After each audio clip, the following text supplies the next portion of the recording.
is no, because I did a triple feature. That's right, folks.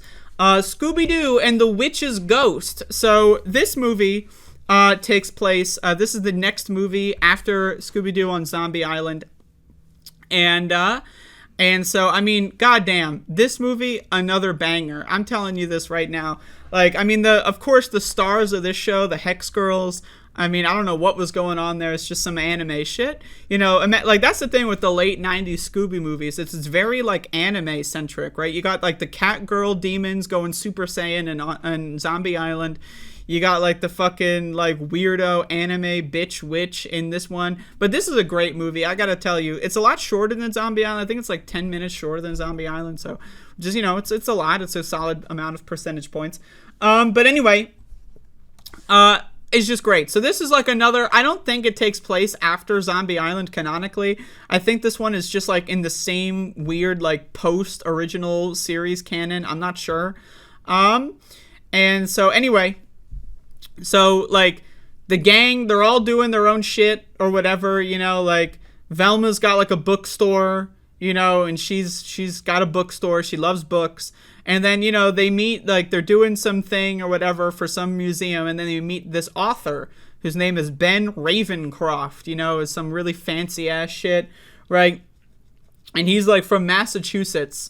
And, like, I love, like, how everyone in Massachusetts has, like, the stereotypical, like, Massachusetts accent, right? Like, you know, you have the mayor who just, you know, it's all just very cartoonish. I love it. So, anyway, Velma's a huge fan of the author, you know, because she runs a bookstore. She reads all the books. And she's like, all right, let's fucking go to your hometown. There's like a celebration. So they go back to the hometown of this author, Mr. Ravencroft. And, you know, he's given them scoops about his family. Apparently someone in his family was burned at the stake, you know, like at the Salem witch trials. One of his ancestors was burned at the stake. Some shit. You know, the thing about this movie is that it's just pro-Wiccan propaganda. There's a lot of pro-Wiccan propaganda. Now, again, I see no reason to be anti-Wiccan, of course. But, like, this movie literally goes above and beyond. Like, Velma will pop up on screen, like, randomly. You know, the camera will turn to her. She'll, like, pop up and give random Wiccan facts. You know what I mean? Like, it's just, like, I don't know. And then you got the Hex Girls, like they're Wiccans and they do these rituals and shit. I don't know, man. This movie is great. This movie's got so much going for it. So anyway, they go to town and they hear about these ghost stories, and it's all blamed on Sarah Ravencroft, the ancient ancestor of the author Ben, who people call a witch. Ben argues that she was a Wiccan. She was misunderstood and unfairly executed.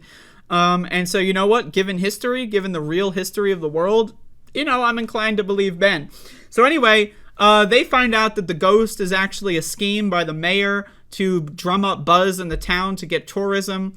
So they create this scheme where they have ghosts like attack tourists randomly. You know, they don't try to hurt them or anything, but just scare the shit out of them. They tell the story to everyone else. It creates the urban legend.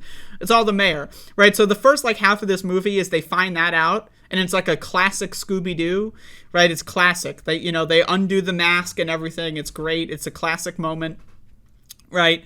And then, you know, the side plot is that, like, the whole time Ben is talking about, oh, man, I really want to find my ancestor's journal, you know, to clear her name, because the journal will have, you know, she's not a witch, it'll be her personal diary. And if she was a witch, her personal diary would be, you know, pretty evil. But if she's a good person, then her personal diary should be able to reflect that, right? So anyway, turns out they look for the book. You know, they're already there. They're already in Massachusetts. Let's help the motherfucker find the book. You know, it's Velma's favorite horror novelist. You know, she just wants to help. So they find the book. Turns out she was a witch. Holy fuck, plot twist.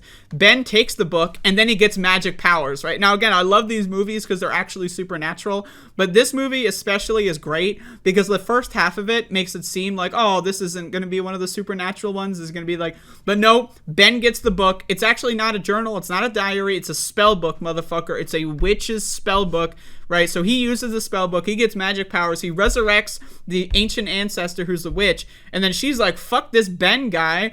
I don't care about you. You're my descendant. Who gives a fuck? So then she starts trying to kill everyone, including Ben. I mean, this movie is great, right? And not to mention, we got to start talking about the Hex Girls again, right? They just get like some weird ass, like in the middle of the movie, they do this music video. It's like a 5-minute scene where it's like the first 3 minutes of the Hex Girls doing some song or whatever. And then like, you know, everyone's freaking out and they're like, oh, you're so great. And then they talk about their Wiccans or whatever. And they're suspects of the ghost thing because like they're Wiccans and they do rituals or some shit. But apparently later one of the Hex Girls is like, oh yeah, it was an herbal vapor. Well, I was producing herbal vapor. Now, what the fuck? Why would a Wiccan be producing herbal vapor? What kind of herbs are being used for this vapor? Anyway, that's my question. But damn, these movies, I mean, I love them. Scooby-Doo and the Witch's Ghost. So it turns out that one of the Hex Girls is like 1/16th Wiccan, and she can use the spell book for the sake of good and not evil, and she traps the witch back in the book, and then the witch takes Ben Ravencroft, the horror novelist, into the book, and then like a burning branch falls onto the book and burns the book. So Ben's dead. He dies. That motherfucker... Like, I don't know, have you ever seen a Scooby-Doo movie where a motherfucker dies? Like, he dies, he's dead. He is dead. There is no... Like, he went into the magic book, and the book burned. He's dead. Ben is dead. This is a fucking horror movie, man. We got a kill count in this movie. A kill count. There is a kill count in this movie. So anyway, then the Hex Girls save the day. They do another benefit concert, and it's just, you know, it's a great time. This movie is fantastic. Again, this movie and Zombie Island, the other ones in this series, I'll watch them probably later this month, honestly. I'm back in the Scooby-Doo train. It's been a while since I watched these movies. I thought this one was great. Scooby-Doo and the Witch's Ghost, folks. And now again, I was just going to watch 2 movies yesterday. Witch's Ghost, I saw it and I was like, I gotta watch it. It's only an hour. This is one of the shorter Scooby-Doo movies. It's only an hour. And so I was like, I'm just gonna throw it in here and make it a triple feature. But what else did I watch? What else did I watch, folks? That's right. The brand new Scooby-Doo film, well, it's not brand new.